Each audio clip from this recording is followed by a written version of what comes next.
Chris Petri here. Hey, welcome everybody. We're going to actually have a wonderful time today. We're going to create this wonderful shore house along the beautiful ocean side. We're going to cover the design principles that we use to create this pattern of our subject matter sitting in a particular place on our canvas or our watercolor paper. And we're going to also cover how you can use directional lines in your painting to draw the attention of your viewers right into the main focal point of your painting, right here, this beautiful, wonderful clapboard siding house along the side of the ocean here, and a gorgeous road running along here. This just is a great painting to really get familiar with the washes of the watercolor, which are beautiful in itself, and then the design principles of using the four quadrants of your watercolor paper effectively, and as well as using directional lines very effectively to get your viewer to focus on your painting and the ideas that you want them to focus on. So we're going to get started in just a second. We'll start with the sketch and the design of this painting, and we'll follow through on the whole entire painting with all the washes. We explain everything here, soup to nuts, on colors, the way we're going to create this painting from the sky, the foreground washes, the ocean, and of course we're going to start with the house and how you can create all these beautiful techniques and methods of painting in watercolor very simply by just following the step-by-step process. So we'll be right back and we'll cover everything here. Enjoy, have a great time with this. Anyone can do this painting, whether you're a beginner, intermediate, or you've been painting for 10 years. It doesn't matter. You can do this painting. It's just following the steps, following the process, and you'll have it. Okay, we'll start out in just a second with the overall design and pencil drawing first, and then the painting.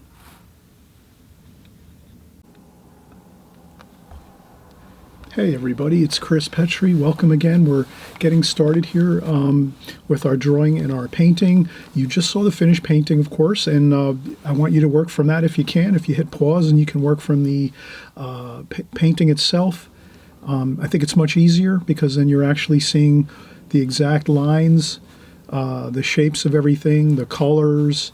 You can also hit pause when I'm done with my drawing, my pencil drawing, so you can work from that too as well. You can hit pause on the pencil drawing portion and then work from that, and then you can work along with the watercolors as we go in the step-by-step process as we're painting and mixing colors.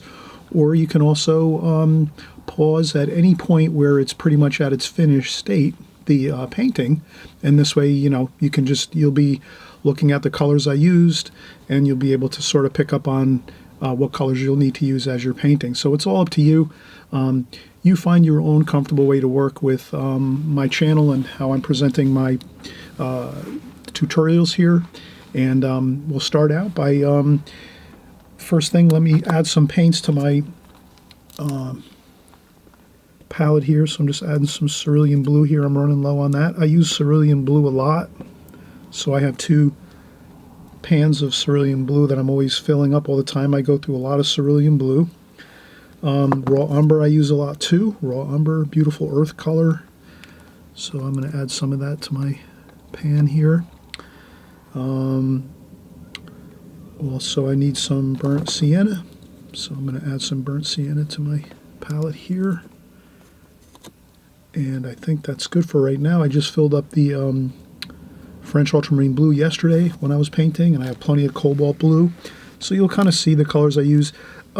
These are really high intensity colors like the reds and oranges, so I don't use those quite as often in my paintings, but I do use them all the time, but just not in that much quantity. I use a lot of quantity of the French ultramarine blue, burnt umber, burnt sienna, raw umber, cerulean blue, cobalt blue. Those colors I really use a lot. Purple I use quite a bit too. And the yellows and reds and things, I use those quite often, but I use them more sparingly because they really go a long way. And usually those are more for flower paintings and things, and it goes a long way, the high intensity colors like the reds and the oranges and yellows. So I usually keep my paints in a bag. All the cool colors like blues and greens I leave in one bag, Ziploc bag. This way it just makes it a little bit quicker to find the paints I need, and then the warm colors, reds, yellows, earth colors, I put those in the other bag. So I have 2 bags usually. I sit them on my art table over here on the side. And those are ready to go anytime I need to recharge the palette. So let's start off here, and we'll do a sketch first. And I always, on my channel here, you'll always notice I do preliminary sketches. So the reason I do a preliminary sketch first is just to make sure I have everything where I want it, and if I have to change something and I go to erase it, it's only a super light line that I'm going to have to erase and readjust, versus if I go with a really dark line at first. Does that make sense? So go with your preliminary sketch for a super light sketch, just to, like an outline or a silhouette of your composition of whatever you're going to be working. And then once that's done, then you can go in with your darker pencil line and do more of the details of your drawing, the darker lines, and then you're going to go over the top of that, of course, with your painting, which is you'll already be all set and you'll be ready to go at that point. So let's do that first. Let's get our silhouette. So I think I'm going to make this, usually, again, I always talk about this, and I just like to just kind of make a note of it with a little more. So I have my scrap paper here, and I like to just do a couple quick. So for this painting, I want to use sort of a 4 quadrants feel for my composition here. So this is my paper. This is our rectangle we're working in right now, and I'm going to think of this as 4 quadrants of my composition of this painting. So I'm going to make 4 quadrants is basically just a simple four quadrants. And usually in your compositions, you'll find that if you put your main subject matter in either one of these locations, you're going to really be safe. If you put a large house here, or a large tree here, let's say, or a figure here, maybe, let's say, any kind of subject matter, if you put it in one of these quadrants and then leave the rest of the quadrants a little more quiet and not as much action going on in there, you're going to have a very pleasant, pleasing looking painting, because it's sort of just a principle in design that if you can get a large bit of subject matter in one quadrant of your painting and then leave the other areas a little more quiet, not as much action going on, you'll have a better composition that way. And it's just only one. There's literally hundreds of type things like this, compositional ideas. But there are some really main compositional ideas that a lot of artists use, and this is definitely one of the most popular. So you'll see this a lot in paintings if you're browsing through books or online pictures, photos of paintings and great artwork from like hundreds and thousands of years ago. This is used a lot, this idea of, so we're going to use this upper quadrant here today in this area for our painting, and the rest is going to be more, again, a more quieter, not that much interesting things going on, but most of the interesting things are going to be going on here. So that just translates into me taking this painting, making a super light, section of just 4 sections here, and then I'm going to make my main subject matter up here in the left side, upper left. So now that I think of that idea, now I'm going to draw. We're going to do a beautiful shore house here idea. So again, I'm going to go, you might not see this drawing so much. It might be a little difficult to see this, but I have to do it light first just to make sure I've got everything looking good. And so this is going to be a nice white clapboard house, shore house along the ocean area. And I think this part goes down like this. There's a balcony here with some railings, and the main entrance doors here. There's some steps on the front. This is the front doorway, and there's some columns here. And there's 4 windows on this facade here. 1, 2, 3, and 4. So I'm, again, doing very, very light sketching here. Okay, so I've got my location here. And there's a little chimney over here. Another chimney over here.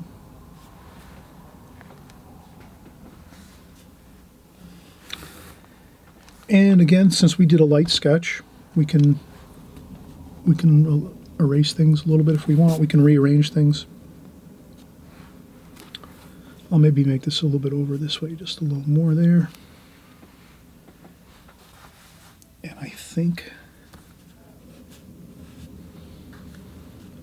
there's another window there, and then there's a door, 2 doors there. French doors up here on top where the railings are. Okay, so here I've got a basic idea of a really beautiful white clapboard house along the shore areas here, and then there's some shrubs. So now I have my main subject matter set on my painting, and you're going to see how we'll develop this from here. So since I do have that, I'm just going to sharpen my pencil quick.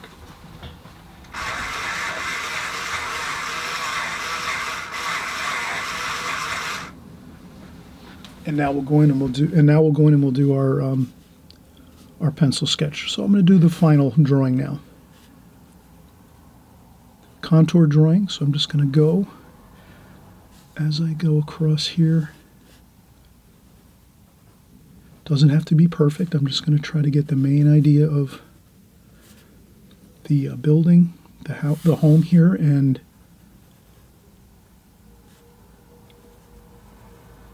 you'll see the lines I'm drawing. There's some windows and a door here. Doesn't have to be perfect. Just want to get the basic idea of things. This is the balcony with some railings and the front doorway here. And we have some stairs like that.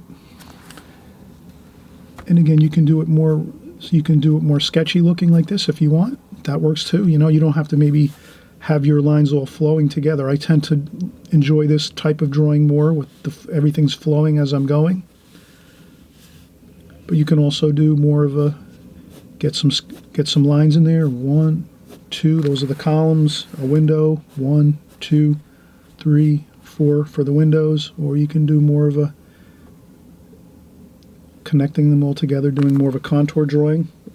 Or like I said, you can do the sketch method of just kind of sketching things out approximately, because we're going to paint over this. Don't forget that.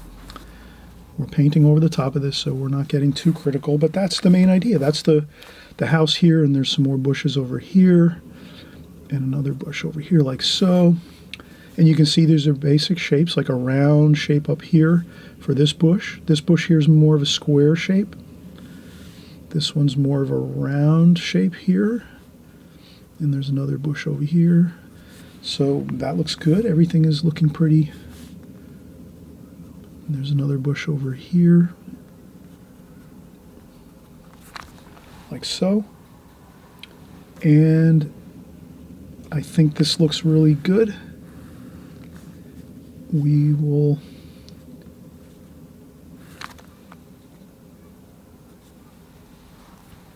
then we will start to just sketch out.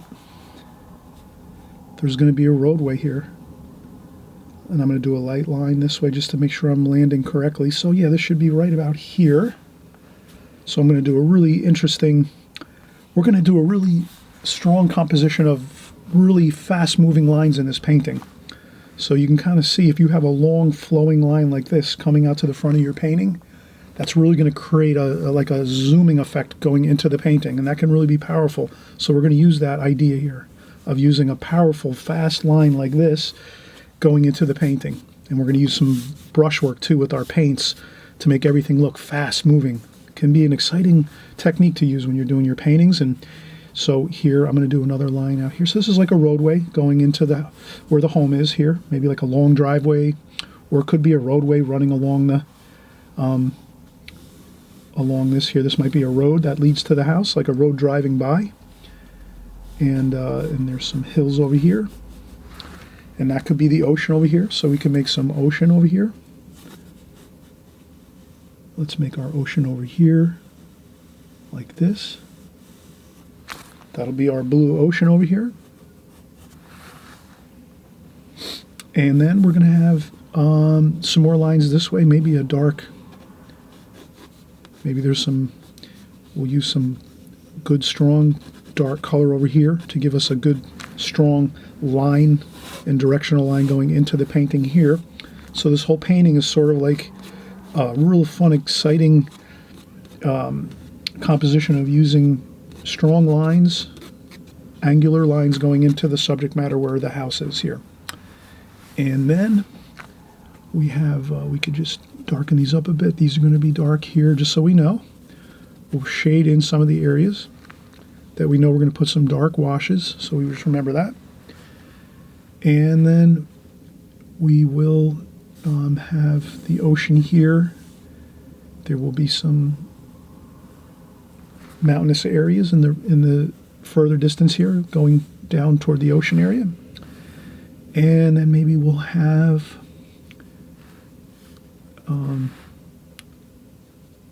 maybe we're going to have a power line here, some power lines. Those are along the roadway, again indicating some strong lines coming in. And then maybe some clouds over here. We'll just remember to make some clouds sort of in the same directional flow of kind of zooming everything into the picture here where the house is. And I think we're pretty good. And then we're just going to have a shadow line here. Maybe we can have a shadow along this section. So we'll do some shadow lines across our composition here.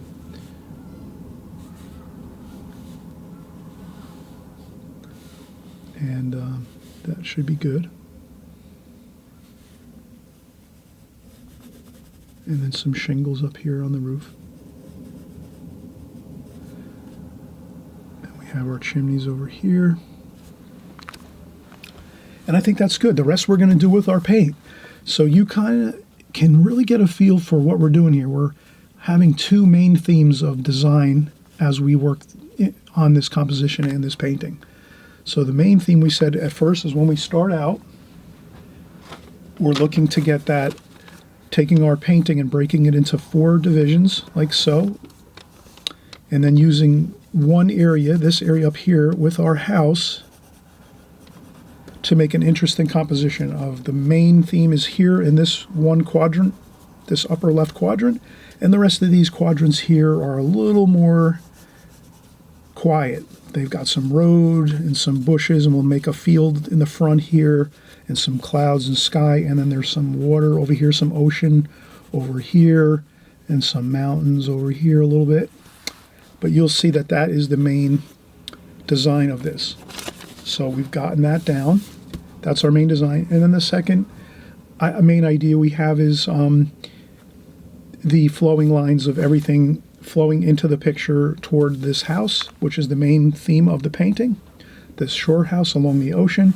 And so those flowing lines, those fast-moving flowing lines, will create a really beautiful effect. If all of your concentration and your focus will be on this scene really well on the house, and it's going to be exciting. You'll see when we're finished with this. And so we're going to just do maybe one more. We'll do another maybe telephone pole here, like a, we'll do a telephone pole here with a few more lines. I think that's good.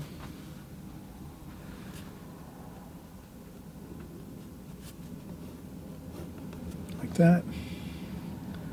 And I think that's fine. And then we're going to do some grass and weeds and things here in the front and some more. And we're going to keep this very simple. The more simple that we can keep this, the better. You'll see that as we paint this. So let's take a quick break.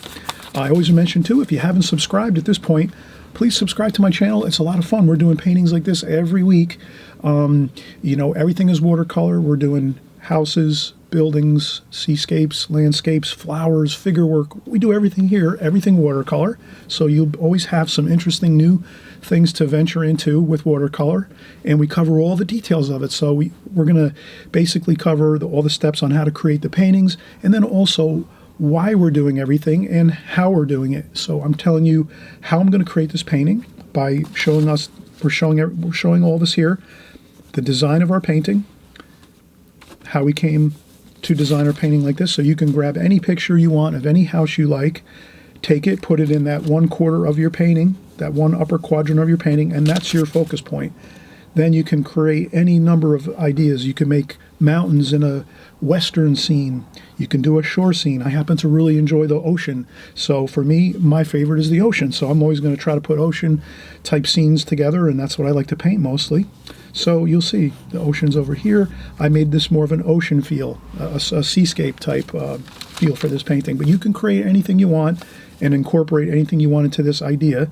And you just have to remember that the simple design of upper quadrant here, your main focal point, and the rest you just less information, but we're gonna do this strong, powerful lines going into this one location. Okay, so we're gonna come right back in just a second and we'll start the painting.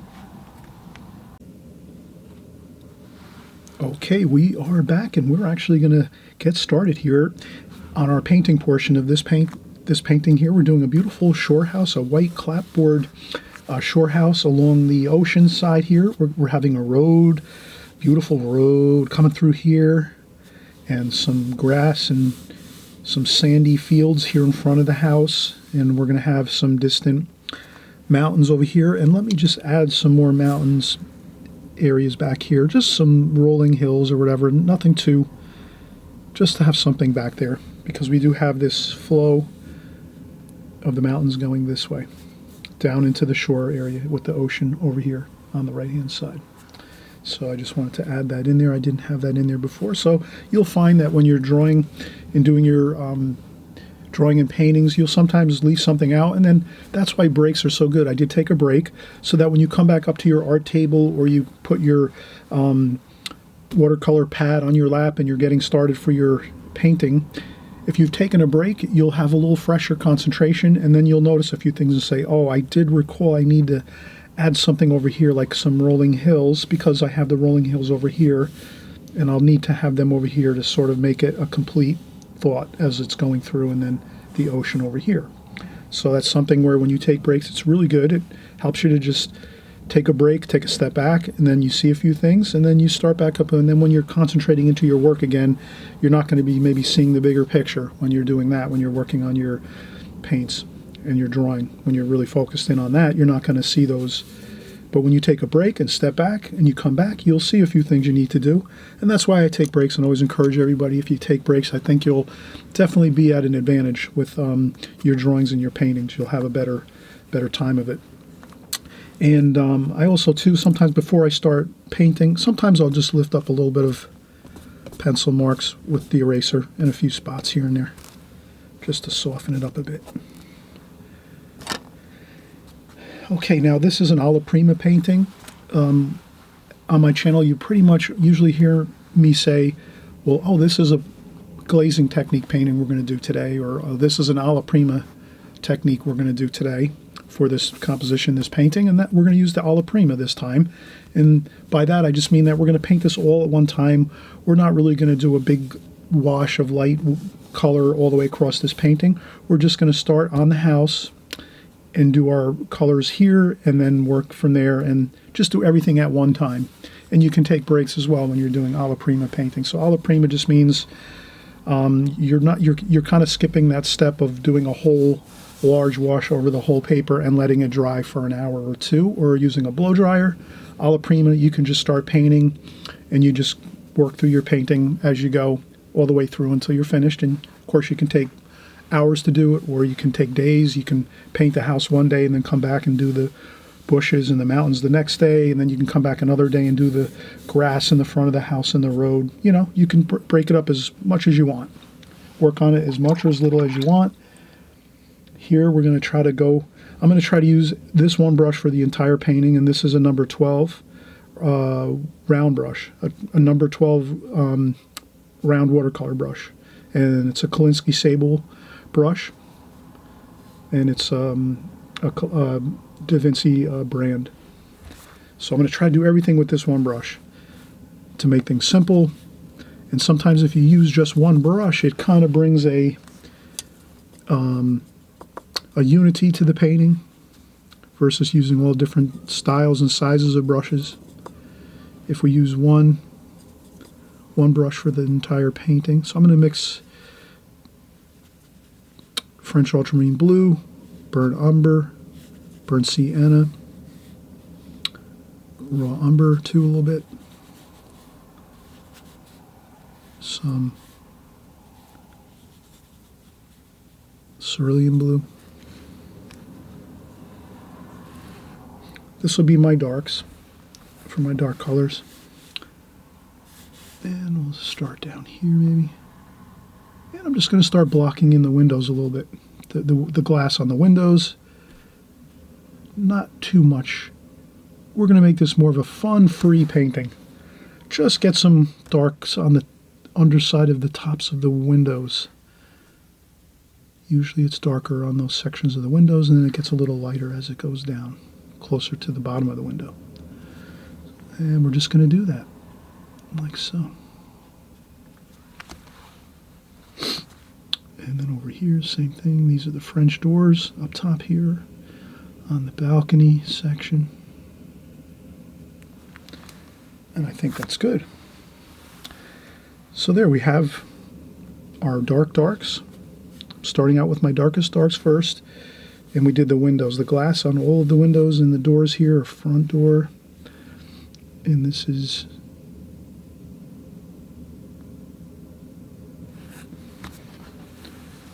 French doors, front entry door, and we have our windows here on the main facade of the house. Another window up here in the attic area. And so that's good. We're set. The windows are done. Now we're going to mix a little more color. Let's see what else we want. Let's do the shadowing. So the shadowing is a cerulean blue, but here, and let's use raw umber too. So raw umber and cerulean blue. Now the key with this is we want to make it warm and cool. A little bit of cobalt blue too, maybe. Yeah, better. We want to keep this a mix of warm and cool. So a little bit of the cerulean blue and cobalt blue, and a little bit of the raw umber. That is the best you can do here, because you'll have a little bit of a mixture of warm and cool as you're doing your shadows on this beautiful white house here. If we just went in with one color like cobalt blue and said, okay, let's do the shadows, grab some cobalt blue and just start putting in blue shadow and that's it, not as exciting. You want to kind of get yourself thinking of warm and cool all the time, warm and cool mixtures of colors all the time. It's going to make it look so much better. It tantalizes the viewer's eyes, and it'll tantalize our eyes too, because we're going to enjoy our paintings and what we're doing here. And then if someone else is going to look at your paintings, they're going to be excited too and realize that you did some extra effort and put some interesting colors other than just one or two colors in your painting. See how I did that? I just mixed up the yellow, the raw umber. You can use raw sienna too, a little bit lighter. And there's a shadow under here too. And there's a shadow over here. And you'll find that if you just follow your photograph of your picture, you're going to be way better off. I'm just following the shadow patterns that I'm seeing in my picture. And these columns are only a little bit of shadow. And this goes right down like this. And that's our shadow patterns. Can you see that? Can you see that shadow pattern? I'm just, any picture that you use on the internet, if you look at pictures on the internet and you're finding some pictures of interesting looking houses that you might like to paint and put into your upper quadrant up here, doesn't matter what type of house, if you have a picture that you're using that has good shadows in them, and you'll notice that there'll be a strong bit of sunlight on the building, so the light's coming from over here, and we certainly can put our light insignia up here like so.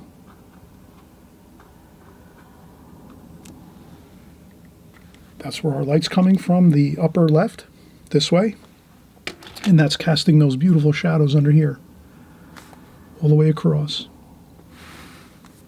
And under the peak here, and under the eaves of the roof over here. So, and this will dry lighter too, don't forget. When you put this wash on, even though it looks pretty dark here, it's going to lighten up quite a bit. You'll notice that. So let's continue on here. Let's go with some more green. So I'm going to use this mixing well, the same one I used for the other colors. That's okay. We're going to mix up some greens, sap green here, olive green, maybe some French ultramarine blue, just to darken it up a little bit with some burnt umber. Like that. And let's do our bushes. And this is where we have some extra fun. Our bushes here.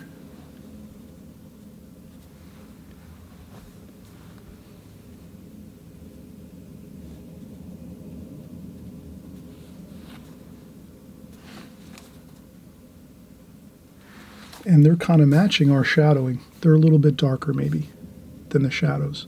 And if you want to lighten up your shadows too, if for some reason you feel like your shadows went a little bit dark, that would be the time that you grab a tissue like so. You grab your tissues and maybe you lift up a little bit like that.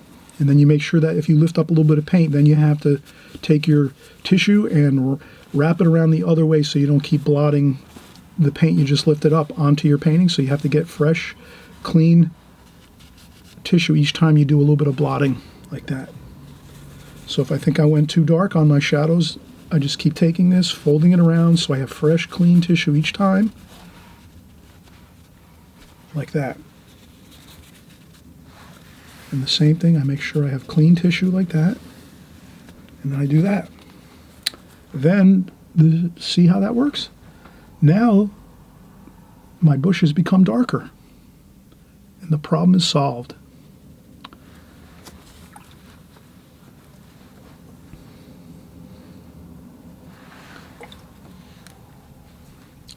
You can make your bushes a little bit lighter. You add a little bit of yellow to that.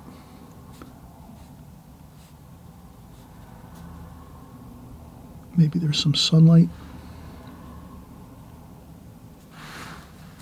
You can do the same thing with the bushes. Grab a brand new tissue. Grab a brand new tissue like this. Do the same thing. If you want to lighten up and put some lights on your bushes on the left side over here, there you go. Like that, and the same thing, keep wrapping it around so you have clean tissue. Like that. Then you can go back in. That's an alternate method if you happen to paint it too dark and all of a sudden you realize I have to lighten that up. Hopefully we'll all get to the point where you kind of get it right on the first try, but not always does that work, so don't worry about it. That's your alternate method of lightening things up if it goes too dark.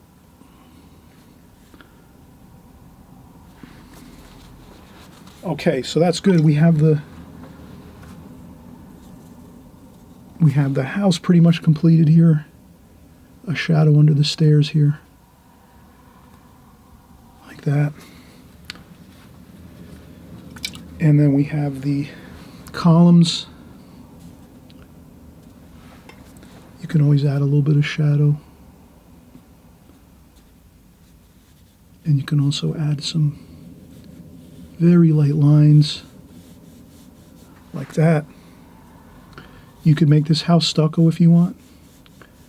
And then so instead of putting lines like this, like I'm doing here,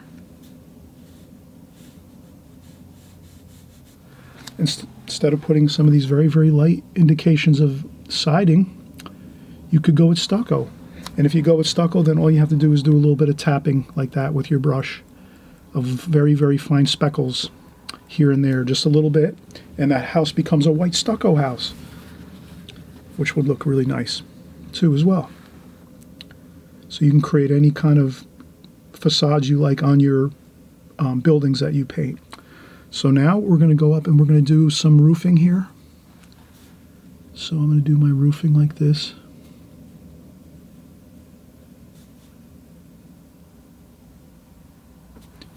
And I leave a little bit of white for the trim on the top of the roof area.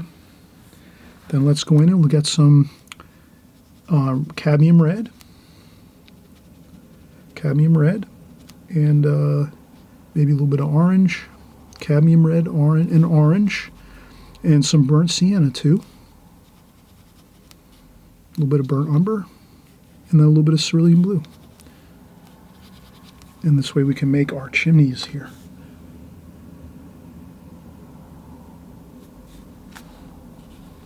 I rinse my brush, dry off the brush on my tissue, get a little more color here. Like that. And I think that looks good.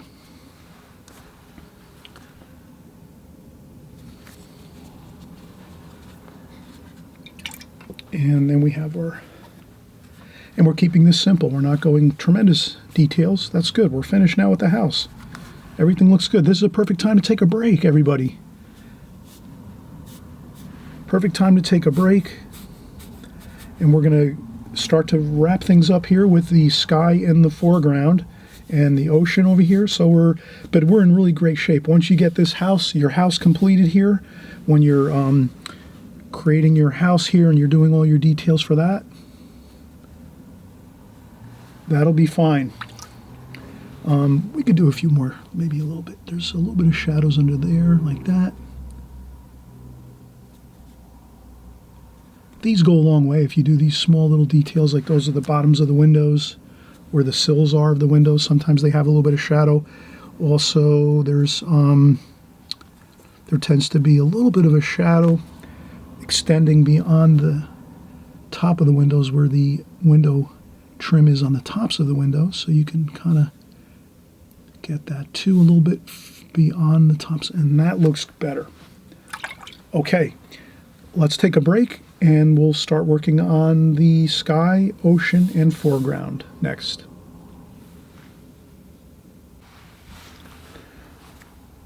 Okay, we are starting back up here again. We have a lot of progress actually. Once we get this house in and we get the shrubs in here around the house, the bushes, the shadowing, and we get the main colors on this house here. This is a beautiful white clapboard house along the ocean. Once we have this completed, then we're really home free on this painting, because the rest is going to go real fast, real easy. So this is where you're going to do most of your work. This is going to be the most challenging part for you, is getting that house. And you can change around this to any style house you want, or you can change it, and you might not make it a house. You could make it something else. You can create your own ideas, find something else you might want to put here. I mean, it could be a lot of things. It could be a small stand or something like that, like a fruit stand, or like some groceries or fruit stand alongside the road, along the shore. It could be anything you want. You could create your own ideas. This is just one option you have. You can create more options on this. You can take this same idea of design and then spin it off and do things on your own, and create different things. Maybe you'll try this first, and then maybe you'll do something else here. You might make it a small, again, like a small produce stand along the side of the road. You can find pictures of that online, so on and so forth. So let's keep going here. Again, I'm going to try to use my same brush, a number 12 round watercolor brush, just so I can kind of keep the same. I think if you keep the same brush throughout your entire painting, it does add to more of a unified look to your painting, versus if you're using 3 or 4 different style brushes. That can sometimes look a little bit unpleasant. So you'll find a lot of the professional artists out there, they'll tend to use 1 or 2 brushes, usually style brushes. So they might use like a round and a square brush or a flat brush. That might be the only two they use. Or they might use a round brush and like a mop brush. So a mop brush like this. So, you know, you might have a mop brush and a round brush. And a mop brush is similar to a round brush actually, just larger, holds a lot more water. So, but for this one, we'll try to just use this number 12, see what we can do.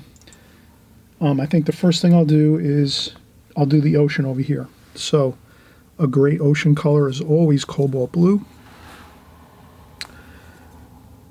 For those that are Winslow Homer fans, he used to use a lot of that cobalt blue looking ocean color. So I'm going to do that. That's all. Just that. That's simple. I tend to like Viridian green a lot. Let's take some Viridian green. That was a little bit of... Now's my time. I'm going to change my water out over here on the side. So I'll tend to change out my water occasionally. Now's the time I'll change it because I want to use some of those really nice subtle greens now for the water. So I'm going to go in there and get my Viridian green. As you can see here, my Viridian green is, I need to add some in there, I think. But this will do. And look at how great that looks.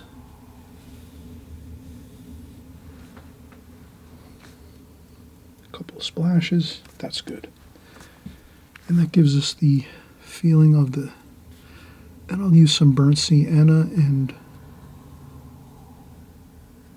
French ultramarine blue. I want that little bit of a darker color along the top of the ocean.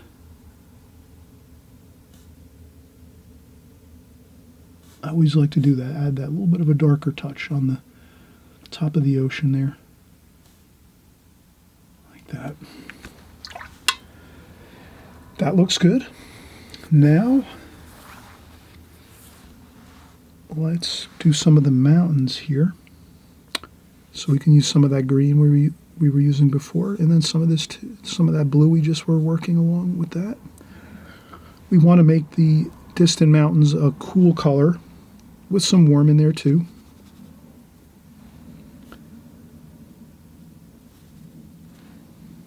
Purple too, it looks great for those distant colors. Cooler, warmish, cool feeling, that there.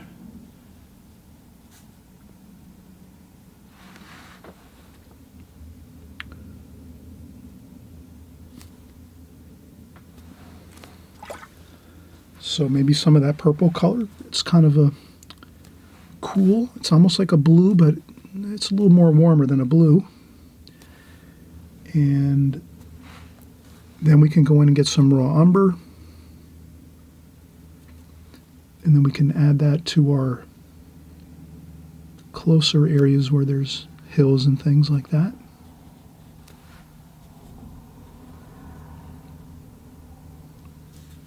And the same here.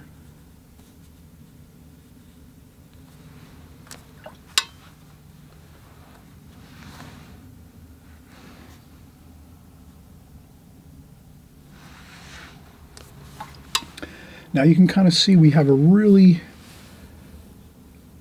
nice parallel line going across the entire painting, like that. The ocean, the mountains, ties right into the house. And on this side, now that's really a really strong line. That looks great. Now we're going to start bringing those other lines into the house area to kind of direct our vision into this area. So let's start doing that. Maybe we'll do the lighter colors first, and then we'll go lastly with the darker washes. So what we'll do now is once we start mixing a lot of colors, then it's a good time to just clean up our palette. We don't want to keep doing colors upon colors and not take a break, and we can just tidy up our palette a bit. That should be fine. And then now we're going to go in and we're going to do the foreground here and the sky. I'll do the foreground. I'm going to save the sky for last. We'll do the foreground here. That's going to be raw umber, cerulean blue, yellow ochre. So we're going to kind of do all these raw umber, yellow ochre, cerulean blue, warm and cool all the time. Warm and cool. Always try to have warm and cool colors going. It's just more exciting looking on the paper. And now you can kind of see I have mostly warm, yellow ochre, raw umber, but I have my cool. I'm going to add a little bit of cool into this. There's the cerulean blue, and then now burnt sienna for the warm. So mostly warm, sand colors, right? We're on the shore here, sand colors, but you do want some cool in there too to mix into that. Otherwise it would look boring, just the one. Now here's where we just have a fun time. We take our brush. Instead of holding our brush in our normal way, when we hold our brush like a pencil or a pen, or an office pencil or an office pen, when we're doing our paintings on our house like so, and our bushes and so forth, and mountains.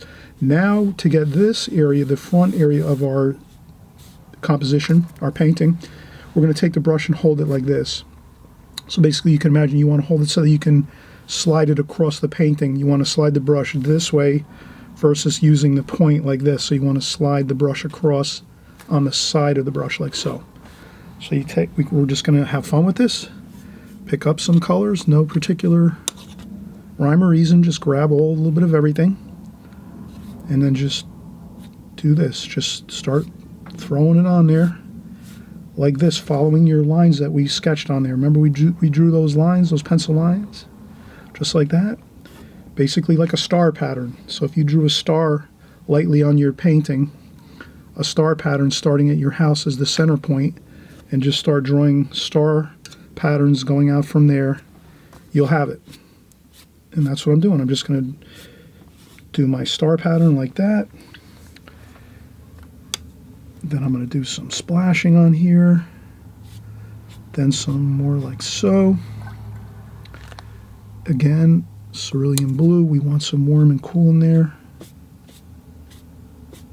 And that's about it. Then over here on the road, we're going to go with more of a grayish color. Let's mix in more cerulean blue. And again, I'm going to take the brush and go on the side of the brush. And maybe some cobalt blue too, to make that a little cooler, like the road. Like that.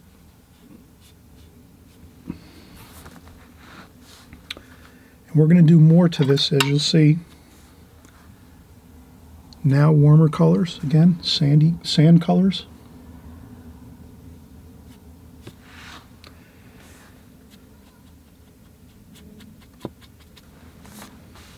Good. That's all you need to do. Trust me, that's all you need to do. We're going to go over this too. We're going to do some darker lines on top of this. We're going to do some some weeds and some grass and a couple details right here in the foreground. So this is sort of like your backdrop right now. We're going to do more to this, but this is all you need for right now, is that really powerful holding your brush on the side and getting in some really just good powerful lines going in toward the house. And you want to have those broken bits of watercolor paper in there. You don't want to cover the whole paper with paint. You definitely want to leave a lot of those whites in there. Can you see all those whites? Can you see the white bits of paper? That's always good to have that. That's going to feel like light in the paper and in the painting, like some light shimmering on the ground here in the front of the painting. So let's leave some of those whites there, like so. Good. Now let's work on the sky. Now to do the sky, let's take another quick bit of paper towel and let's tidy up our palette one more time. Again, when you're doing these light washes, remember, when you're doing very light washes like sky washes and water, things like that, you have to keep your palette clean so you have clean colors. Does that make sense? Because you're really going to see it because it's a light wash, so anything is anything that gets mixed up in your paint, you're going to see that. Whereas if you're doing dark colors, you're not going to see mixtures. So if your paint gets a little mixed up here and there when you're doing your bush, your dark areas, your dark bushes or your roof, some of your shadows, no problem. You don't have to worry about that. You can mix in any colors you want. No one's going to see it. But when you start doing these light washes like here and then up in our sky, you're going to notice that you have to kind of keep your palette a little more clean and get your colors more fresh and clean looking with less muddiness to them. So that's when you really want to keep your palette clean, especially when you're doing light washes like sky washes. So let's get our sky wash ready, and we're going to use the same colors we used in the painting. We wouldn't start going into a different color right now. We're going to keep our same colors we've used throughout the painting. And cerulean blue is a great sky color. And then we can add a little bit of raw umber in there just to have a little bit of warm and cool in there. And then let's do the same thing with the sky. We'll make it a light sky.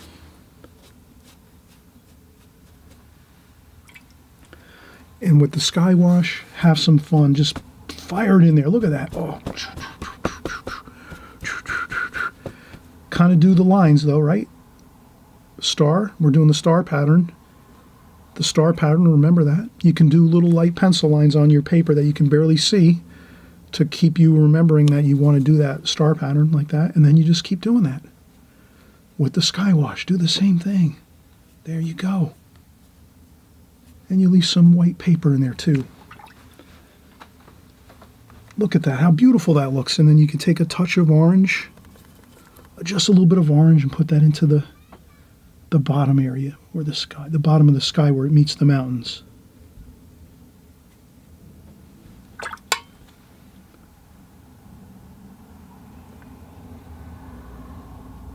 Just a little tiny bit of cadmium orange along the horizon line will always look great in your paintings if you're doing skies.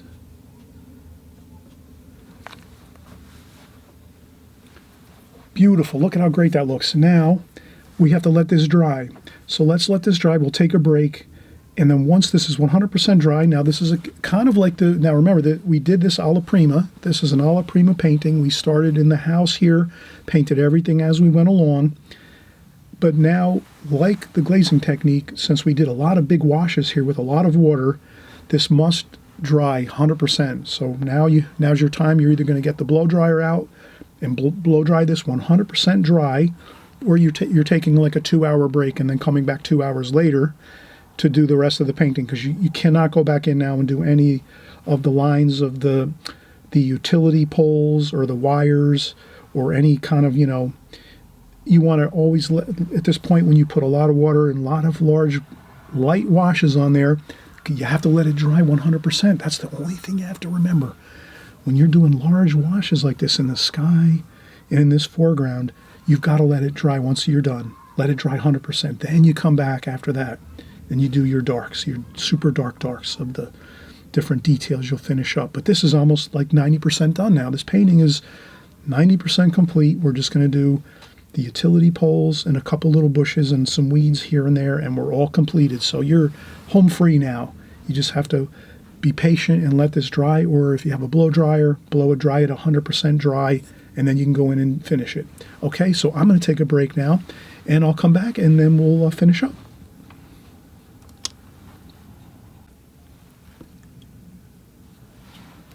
Okay, so we are finishing up here, and you can see I actually used the blow dryer here, and I just took about a couple minutes and did a blow drying of the entire sheet of my paper here to dry off that whole really large bit of wash that we did. Really lots of water and lots of paint. We did the sky and the foreground here with a lot of water, a lot of paint.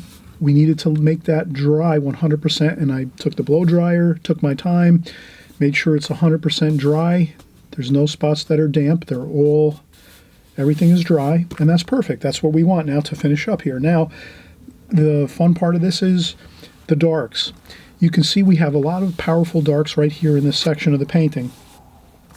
Over here too as well, there's this ocean area is very dark. We have to take those darks and finish out the painting with the darks to kind of extend it out everywhere, because if you just leave darks like this on only a few spots of your painting, it's not going to look good. So let's see if my theory is right. You're going to come along with me here now and see if my theory is right. Is this painting looking good enough like this, or do we need to add some more darks? So let's ask that question. Can you see that? How this is all light except for over here and these darks here? You will be the judge when you see this, when we're complete. You'll see how it turns out. So we're going to go back in and get some more darks like we were doing before. Sap green, French ultramarine blue to get a nice dark here. Burnt umber, burnt sienna, French ultramarine blue, burnt umber, burnt sienna, French ultramarine blue, maybe a little bit of the cerulean blue too. Okay, and some sap green too. All right, let's take our brush again. Now, if you can see this is mostly straight paint, no water, and that's what you want for these darker washes now. So from this point on, once you blow dry your painting, and you blow dry all this super light sky wash you did, and this lighter foreground wash that you did, once you did all this, and now it's all dry, you've walked away for a couple hours, or the next day you come back and it's all dry, or if you use a blow dryer to speed up the process, you can do that too. Now you have it. You're not using any more large amounts of water. Now you're using straight paint. So you can see here, this is all straight paint. I haven't used any water at all. And that's what you want. You don't want to use any water at this point, only straight paint. Straight paint now. And this way you have control over those darks. Because if your dark paints, you start adding too much water to that, it'll become puddly and it won't look good. To have your darker washes, you have to have straight paint. So let's see how this works out. Let's go with,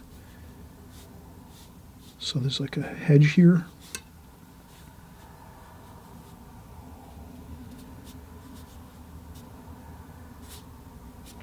Like that. So there's a hedge along here. And I'm just flipping the brush up like this, here and there.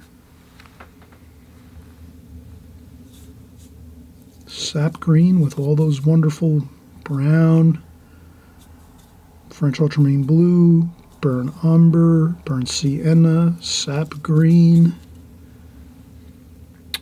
And we have, look at those darks, how great they look.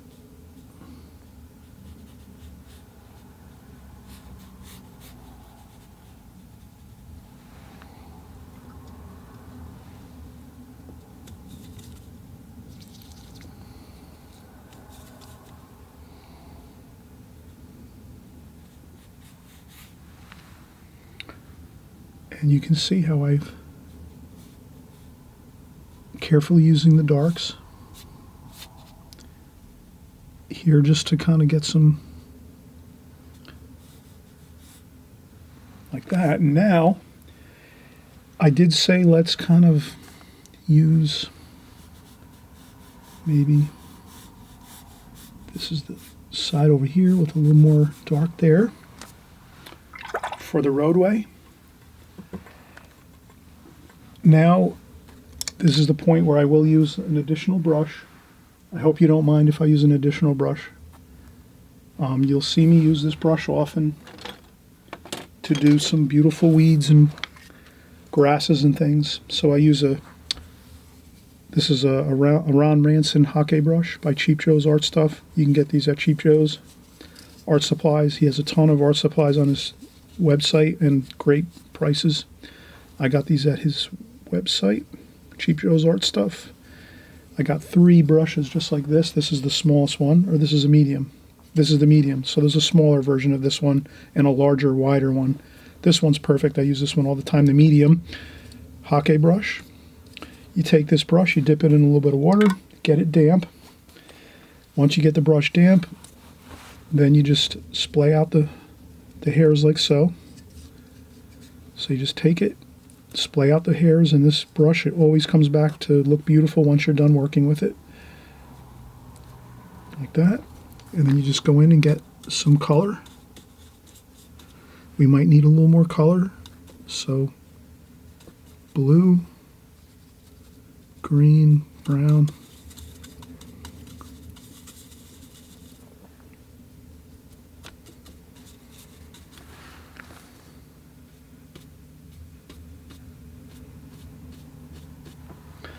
Okay, this needs a little more water. And then you can use your round brush to mix up the paint, because sometimes you need to use the round brush to get into the wells here, like so. So that's all. I'm using the round brush.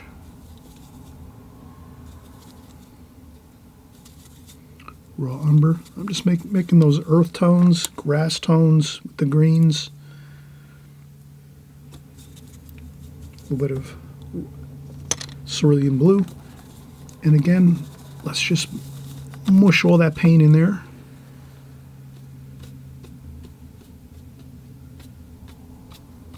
There we go. That's all you need, is a few of these here and there. Like that. A couple over here. You won't see them in the distance, far in the distance, but you will see some of these grasses and things like that closer up.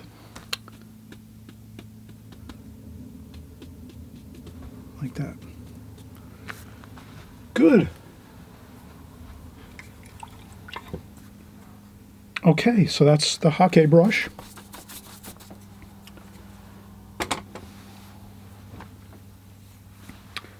Now we're going to go back to our round brush.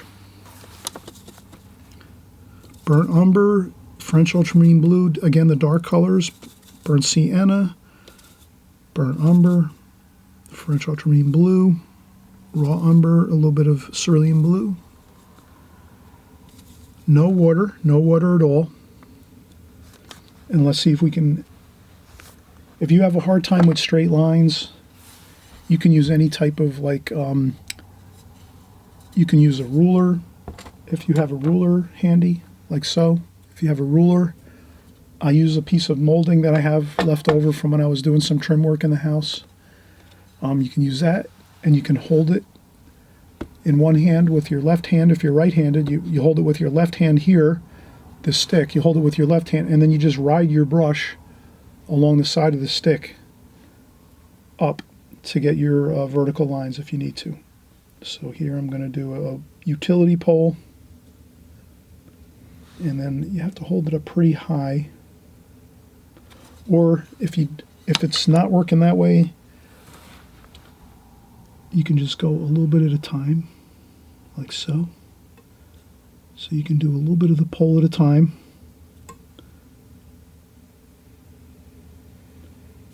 So I'm going to do this a little bit at a time, you'll see.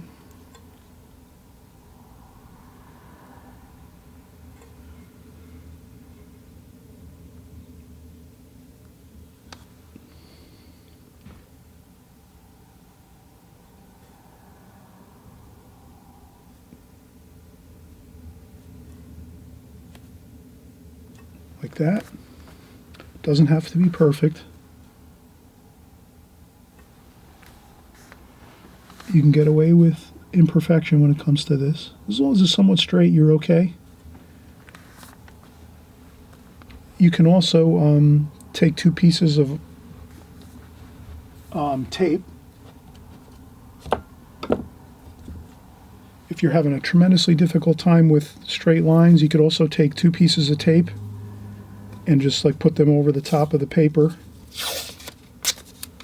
one on each side of the paper all the way up, and then paint in between the lines of the tape, and then lift up your tape. That'll work too. But sometimes if you just go for it and just do maybe one quick stroke like that, like just take the brush and go and slide it across the page, you can get a good straight line that way usually. Or you can take your paper and take your pad of paper, or you're painting your paper, and lift it up off your board, spin it around, and then paint it across this way. Sometimes it's easier to do a line like this across. Any which way you do it is fine. And then here's a smaller line, easy enough like that to do that. That's easy. Not a big deal like that. Doing these smaller ones, those won't give you too much of an issue. Like that. And then these lines here, we're also going to use a different brush. I'll cover that in just a second. I think that'll be it though. Actually, once we get these communication lines in, I think we'll be all set. So let's do that. Let's do the other communication lines. We're going to use our needlepoint brush, number 8 needlepoint brush.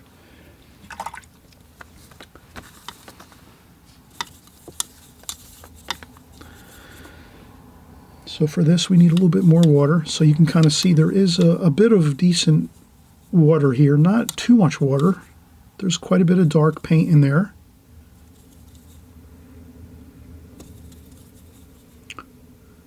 French ultramarine blue, burnt umber, cerulean blue.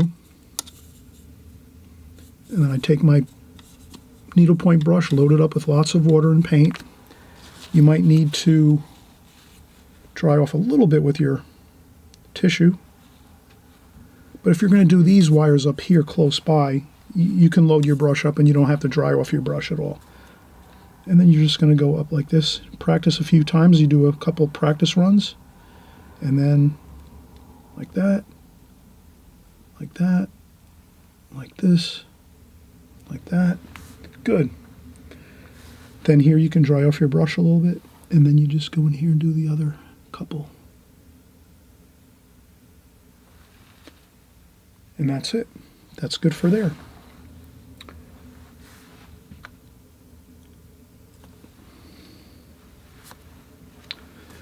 And you can put some pegs on these utility lines.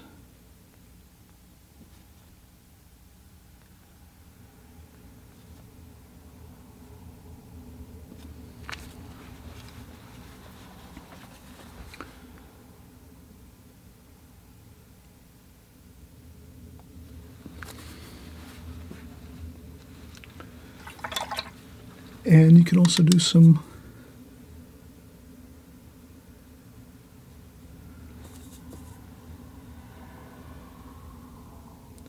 weeds, and you have them kind of wisping in the wind here. There's some wind. You'll have a feeling of wind and breezes along the shoreline here if you just do a couple. Like that. And that's it. That's a finished painting. So we're going to peel off our tape just to kind of see how this all looks overall with a frame around it. So this is, if you can imagine, your mat across your painting.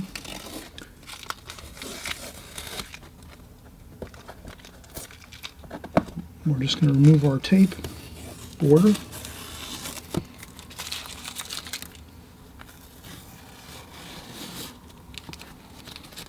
And you can always see that when you lift up that tape, it really makes a beautiful border for your painting. And even if it's just a composition that you've practiced, if you have that tape around it and you peel off the tape, it's beautiful. You'll set it aside and put it in a folder, and you'll look at it in a couple months and go, wow, it does look pretty good, because you have a border around it. Borders always make the painting look much better. It's like a frame, actually. Paintings always look better framed with a mat. So when you do this, you're having the same effect. And you can see that my painting looks much better now that it's framed like this with the white paper.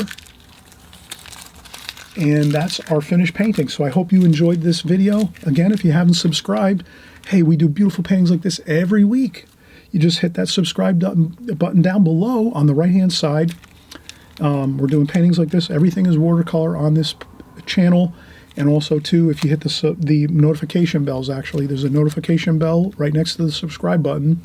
This way, at least you'll be notified when the video comes out. You can watch it once, get familiar with it, and then maybe the next time you're going to watch it in a day or two, you're going to be painting it and working on it, and you'll have already seen it one time, which makes it much easier to recall the things that we went over here, the ideas, the composition, the methods, the techniques that we use as we go and do this painting.